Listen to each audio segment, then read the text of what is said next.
We're getting dumber over time, and this is why. Video why? Dr. Claire Hart. For the first time ever, I'm actually reacting to somebody who has less subs than me. She'll probably surpass me by the time you're watching this. So, let's check this out. I feel like we've all been wondering about this. Are we getting dumber over time? Yeah. We're reading less books, scrolling more, watching more brain rot videos. Dude, and I'm 24. I don't think I've read, like, fully till the end, I don't think I've read more than 3 or 4 books. I have a few books up back there. Not even one of them have I. One of them I've actually finished. All of them? Not even half. I just couldn't. I just fall asleep. relying on AI to I'm do our just thinking dumb. for us. Interestingly, there is a movie that predicted this happening. It's called Idiocracy, and it's a movie Love about the a movie. man with a very average IQ who gets frozen in sleep and wakes up 500 years later. After waking up, he soon discovers that human intelligence has plummeted. The idea behind this movie is that dumb people So basically, if I, like, fall asleep now and I wake up 500 years in the future, like he did, I'll be the average person. typically have more kids than Because smart people. you guys know what I Which mean. essentially means that over time, genetically speaking, intelligent people get phased out. Yep. Are we on base? I'll base your ass on my fist. In your face, ass. Shut up. I'm sorry, it's just. Where am I? Shut up! I told you already. Now, here's the thing. There is a lot of evidence that, yes, we are getting less intelligent over time, but it's not to do with so-called dumb people typically having more kids. Sadly, what is actually happening is it's our younger generations, notably Gen Z and Gen Alpha, who are worse off cognitively, intellectually, and educationally. Gen Z. I mean, even the thing she said that's not the case, I think that's also the case. The fact that there's way more people being born in third world poor countries, but even there, the birth rates are falling. For example, Nigeria was at 7 point something kids per woman. I don't know how many decades ago, but now it's like 3 point something. So it is falling there as well. They're still above replacement, which 2.1 above that. But I don't know if they're gonna be above that number for so long. First generation in modern history to underperform us on basically every cognitive measure we have, from basic attention to memory to literacy to numeracy to executive functioning to even general IQ, even though they go to more school than we did. So why? What happened? What happened around 2010 that decoupled? It's so effed up, man. Like I'm Gen Z, right, and Gen Alpha. Like we're gonna end up, and we're already like the most educated generation, as in elementary, high school, college, right? And still, we've got this expensive life that we can't afford. Not even the basic stuff like owning a home. And now we can't even get a job, even though we've been like conditioned. I was gonna say brainwashed and manipulated. Not really, but we were told to study as much as possible to get a job, which was back then maybe good advice, but they didn't know what kind of a future we were, going towards, right? And now, most educated, zero jobs, zero future, and AI. 10 that decoupled schooling from cognitive development. Let's talk about what's going on exactly and why this is happening. Spoiler alert, a lot of this is to do with too much screen time. Let's start with IQ. Throughout the 1900s, it was found that IQ gradually increased over time, about 3 IQ points per decade. This is known as the Flynn effect, and to put it simply, Never heard it of this. basically explains why, generally speaking, kids tend to be cognitively smarter than their parents. Importantly, your IQ score is relative to a reference group. So typically the average is set at 100. This means that if Fun fact, the average in my country, 81 or 82, so that's how I know mine is like you 65. do an IQ test and you get a Nice. score of 100, that means that your score on the IQ test is considered average or typical of what someone within that cohort would have scored on that test. Now, because IQ scores have gradually been increasing over time, this means that every now and then the IQ test has to be renormed so that the average can be reset to 100. Let's think of this using an example. Imagine a man in his 30s in the 1970s taking an IQ test and scoring 100. Now, imagine that I take the exact same 1970s test today. No, I would fail it. Listen, man, for everything in my life now, I just like go on Grok or Gemini or Chat GPT and I just ask it, hey, could you do the math on me? Can you please help me out with? I'm obviously not gonna give them some private, sensitive information, but I'll like, can you help me out with my taxes and shit? If my score is also don't do anything by 100 myself. by modern standards, I would likely score well above average on the older test. That's because I grew up in a more cognitively enriched environment. Better nutrition, cleaner air, and greater access to education, all of which help shape cognitive development. Interestingly, if this man were to take the same test again 10 years later in the 1980s, he would likely score slightly above 100, and this would be thanks to improvements in nutrition and education over that period. To I clarify didn't something know else about this. I thought like the IQ test is like the same all the time. It's just logical questions and answers. That's what I thought it was.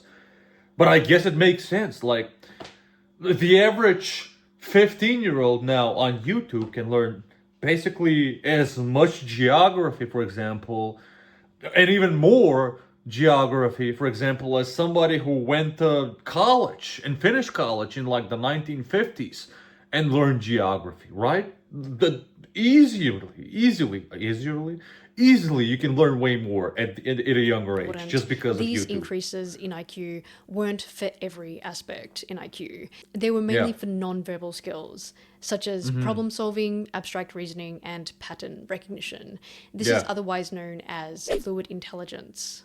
Crystallized Which I don't intelligence, which refers to the knowledge you have about the world, also increased gradually over time, but just not as much as fluid intelligence. You can think of fluid intelligence as your general cognitive ability when it comes to learning new information. Now, this is where it gets interesting. The Flynn effect is starting to reverse, and it's happening in a lot of countries, including Norway, Short form content, video games, and chatbots. Those are the biggest fucking culprits. Denmark, Finland, France, the US, and the UK. It Nice. might also be worth mentioning Great. that a lot of these studies are based on military-based samples, which allows for both cohorts to be compared over time. So when did this reversal start happening? It looks like it started happening around the early 2000s. And in terms of how Yep. bad it is, When more and more people started adopting using the internet as just something normal you have at home, and more people started having smartphones weren't really a thing back then still, I think. But like the internet was, PCs were, right? this depends on which paper you're looking at exactly, but generally speaking, it looks to be about 2 IQ points per decade. All God up, damn. this indicates that younger people, as in young adults, teenagers, and children, now have a lower level of fluid intelligence compared to older generations. Okay, but just think about it. I'm a high IQ genius for some reason, right? As an example, right? And I am a teenager, and for example, in the 2050s. I don't know how the world is going to look by then, but right now we're facing threats of all of these insane wars. Hantavirus now all of a sudden, a new pandemic, maybe, hopefully not. And of course AI, and everybody's pushing AI, and so many data centers being built, and no one gives a shit that we have to pay extra more in electricity bills. Well, they do tax evasion, all of these huge corporations, right? Come on, man. Just come on. And I'm gonna be a teenager 20, 30 years from now, and I'm gonna be like, yeah, it's so much worth it to be a genius, high IQ person. And imagine if there's actually a universal basic income, and but that's like less than 20 years from now. That's like 15 years from now, right? 14 years from now, I think. Yeah. I don't know if that's gonna be that. A lot of people fantasize about it. Oh, I'm never gonna have to work, and I'll just get a universal basic income, and I'll never give a shit. You think humans, and especially corporations, would really do that instead of just focusing on more and more profits? Yeah, I don't know, man. The world is going in a very dark place. In other words, Maybe they it's have a just me. lower Maybe level I'm of very cognitive ability pessimistic. for learning new information. Let's now talk about educational declines. A lot of these kids don't know how to read because they have had things read to them, or they can click a button and have something read out loud to them. I just don't think these kids even care. They don't care about making a difference in the world. And I think that we need to cut off technology from these kids. Yeah. Probably until they go to college. I teach 8th grade history, and I have 110-ish students. 2 of them are reading on grade level right now. 18 of them are at a kindergarten level. 55 of those students are between a 2nd and 4th grade level. But it's not just literacy. It's not just literacy, and it's not just like lack of content knowledge. It's not just critical thinking skills. It's basic thinking skills. My students can decode almost nothing. They cannot apply inference. They cannot process questions that are longer than a sentence. They cannot connect cause and effect. They can't track multi-step Bro, we are ideas. so doomed. Hey, listen, even if there's no AI and no pandemics and wars, how are we expecting these next generations to be able to like focus, learn, and solve complex problems? Not everybody's gonna be like this, but a lot of the youngest generation around the Western world is like this. I'm just being too negative, political right? Cartoon. I see it tell me I'm every wrong, single please. day. These kids have a frightening ability for information to go from their eyes to their hands and not pass through the brain at all. What do we do, y'all? That ship is sailing across the ocean and there is no one at the wheel. There has been a long and steady decline in educational outcomes. Let's look at this PISA report. PISA looks at how 15-year-olds from all around the world are performing in maths, reading, and science. We can see here that since 2003, 15-year-olds have been getting gradually worse in all three. If you look at NAEP... Yeah, okay, sure, fine. I agree with that, yeah. It's declining and it's bad, but you expect us, the human dumb brain that hasn't evolved in thousands of years, to be able to learn so much information in such a short period of time. And I know younger kids, they can learn way more because, you know, they're new in this world. They're still developing. Their brains are freaking empty from information, you know? There's no information in there. But being in school for like several hours, 5 days a week, and learning so many different subjects and all of this, and it's just getting more and more and more complicated and more new stuff, which is great. There's more new stuff to learn. That's great. We know more about whatever biochemistry or nuclear science, something, I don't know, now than we did 100 years ago. That's great. But the model the education system is based on, it's all the same. The modern 9 to 5 is like what? It was like thought of 100 or more years ago. If I'm not wrong, it was somewhere in the beginning of the 1900s or at the end of the 1800s, something along those lines. I'm not sure, but you want us to update our brain systems, but the educational system or how we do work in everyday life as adults, no, that's gonna stay the same for centuries. But our brain has to evolve every 2 years. You know what I mean?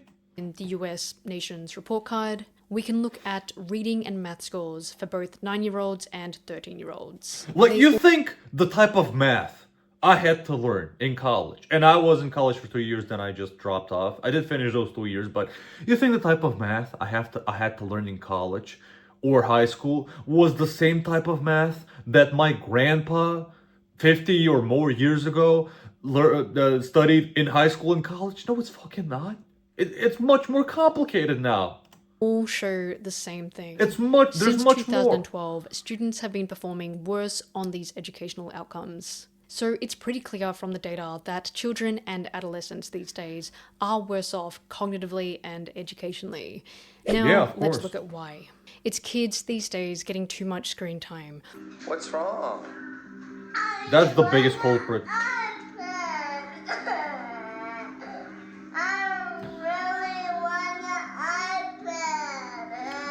I just buy him a bike and take him to the park as much as I can to just give him physical activity. I don't know what else to do. What? I don't have kids. I don't know how to deal with kids. What's gonna happen? Under no circumstances should you ever give your child an iPad. People have been sharing videos of their children literally having meltdowns after taking the iPad away from them. I mean, this one is literally picking up a chair to throw it. Your children should not have any technology or social media by the age of, I don't know, like 14, 15, 16. Just buy them a basic flip phone. That's it, just to be able to call them when, you know, they need you. And then most of them just begin to scream as loud as possible until you can't take it anymore. The problem is, because these children get exposed to the iPad at such a young age, they become super dependent on it and need it pretty much anywhere that they go. Even if you're out at dinner at a nice restaurant, the child cannot enjoy themselves. Bro, they don't have any kind of imagination and like this youthful, childish, they're children obviously, imagination. Like I could get like a Spider-Man figurine, right? Or a Batman figurine, whatever. And I could, just with one of that, I could lie in bed and just mingle with it and have a whole cartoon, a whole series, a whole movie in my head where he's the protagonist, he's the main character. And I would like play with it for like hours. Now, there's no way they can do stuff like this. There is no way. Constantly used to having the screen in their face. Our flames are catching a fire.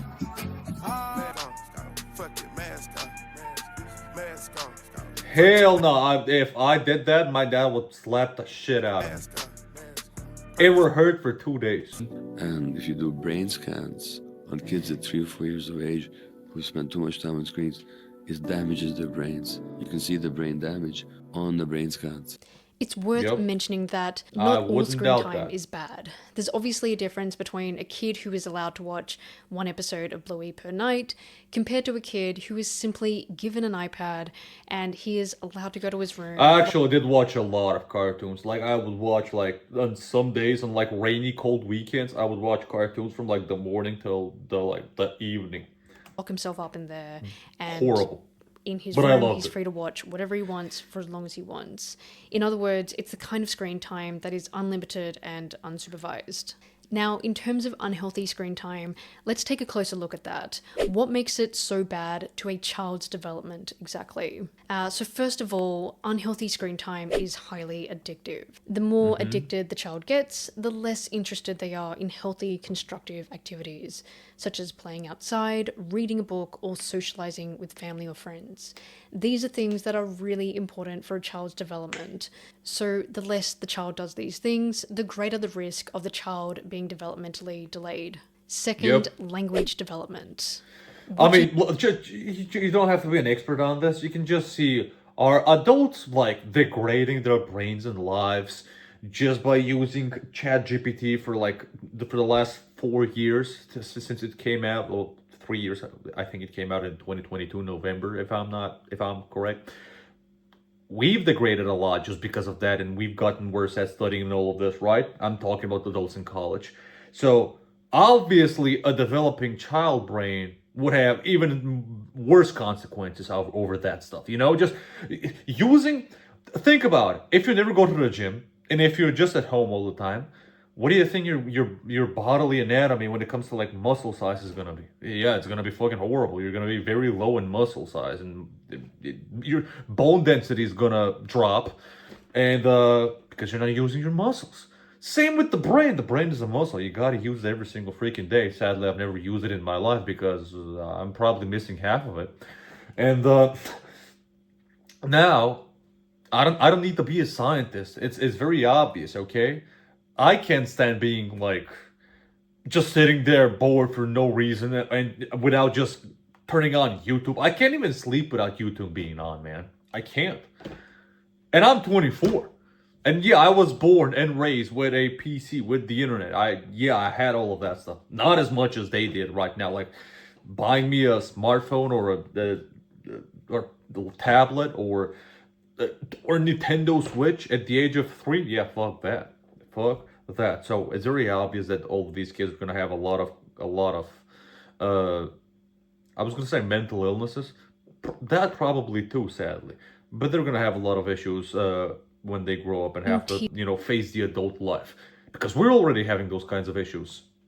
as adults, as as a young adult TV myself. or videos is just passive viewing. It's a really Yeah. bad way for a child to develop their language skills. If you don't believe me, I challenge you to try learning a whole new language by only watching TV. L'année dernière, tu as dit que tu devais rester. I especially challenge that people that are from the US and Australia and the UK, because you guys mostly just know one language. I'm speaking in my second language right now. À la maison et laisser les tâches de What I learned in the third one, I knew French like a lot. Like my English is on a C2, C1 level, almost native, right? My Macedonian, which is my native language, obviously native.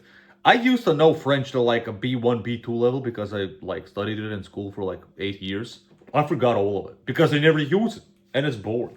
And I wanted to learn German, but they didn't have German back in the school that I was in. So yeah. Et l'année précédente, j'ai dit à tout le monde que je gardais des éléphants. I would learn German or Spanish Mais pourquoi? if I had the brain power. Parce que... What you'll soon find is that it is actually really hard and there's not really that much you get out of it. The reason is because to learn a language, you really need to get that back and forth conversation, especially because the other person can constantly give you that feedback on where you're going wrong, and they can help you finish sentences or figure out words. So, not surprisingly, It's pretty clear from the research that excessive screen time has been associated with a higher risk of language delays. Yes, there are apps designed to help kids with their language skills, so with talking and reading, but generally speaking, the research indicates that these apps aren't particularly effective. How are you gonna teach a kid how to read or write from a website when they don't know how to read and write? How are they gonna read or write anything on the app? So the whole app has to be it has to have some kind of an AI voiceover, so it tells them what to do, right? And like it'll have to teach them all the letters first, which spelling and writing in English is way more complicated compared to my language. But when it comes to grammar, my language is way more complicated. So Third, brain rot content. A lot of kids Yeah, these fuck days that. are spending a lot of their What's time that, bro? watching what's referred to as brain rot videos. Oh my These are videos that offer no intellectual or cognitive stimulation, and they barely even have a storyline. Interestingly, I mentioned the movie Idiocracy before. This movie predicted that this would happen. Finally, attention span. This is such an important one that I'm actually going to talk about it in more detail. How can you tell if you have a good attention span? A good attention span isn't simply about paying attention. if you can watch my videos to this point, you actually have a very good attention span, because god damn am I boring and uninteresting as hell. Well, I've posted a lot of videos and it's shown. I haven't grown my channel, so it's very obvious. If you watch my videos till this point, you have a good attention span. To something for a long time. It's about being able to choose what you focus on, staying focused on that for as long as you need to, and knowing when you need to switch your attention to something else that is important. In Very other hard words, for me. it's about being able to control your focus. So Yeah. why is a good attention span so important? It's because focusing on something is the first step in learning about anything. You can't learn what you don't attend to. If your attention is fragmented, then information doesn't get fully processed, which means that your learning is shallow and incomplete. What do you think? Do you agree that we are getting dumber over time? What are your thoughts on why? Be sure to leave your thoughts in the comment section below. Yeah, subscribe to her channel. I'll have the video linked in the description, Dr. Claire Hart. But yeah, man, it's effed up, and I don't think we're gonna end up like the same way as the movie Idiocracy. I think that looks very apocalyptic. That's gonna... Maybe if we have AI robots like destroying our brains on purpose and ruining civilization on purpose, I don't know why they would actually keep us alive in that kind of a scenario, but I don't think we're going to get to that point, especially not in my lifetime. After that, I don't give a shit what happens, right? But yeah, I'm not seeing any bright kind of a future. And there's something called, a lot of people, I don't know if you guys will probably know, stoicism and nihilism, but there's like a subsection, or you want to call it, it's like positive nihilism. I'm not really positive for the future, but I do use nihilism and stoicism to like keep me grounded and keep me well calm and not as stressed. Because I just remember that it's I'll die one day and none of this is gonna be worth it. But I still want to fight for the the good and the betterment of society and people, because I live in society and I'm a human, obviously. So I still do my best. Actually, if I'm being honest, I'm not doing my best. And most of you watching, you guys are probably not doing your best. Let's just be completely honest. Why am I saying that? How much, what's your screen time? How often do you have some free time and you're not working out or studying or doing something else that's productive, right? You don't have to be productive 24/7, but you know what I mean. None of us can be like fully 100% positive about what's coming in the future. Especially with this, with our IQs falling down. Yeah, I'm totally seeing 50, 60-year-old people in the future, like 100 years from now, not being able to do anything in life without asking a chatbot. Or maybe in the future, you'll have a companion AI robot, a drone following you. The same way now we have phones with AI chatbots with us 24/7. Then what you guys think in the comments, and have a nice day.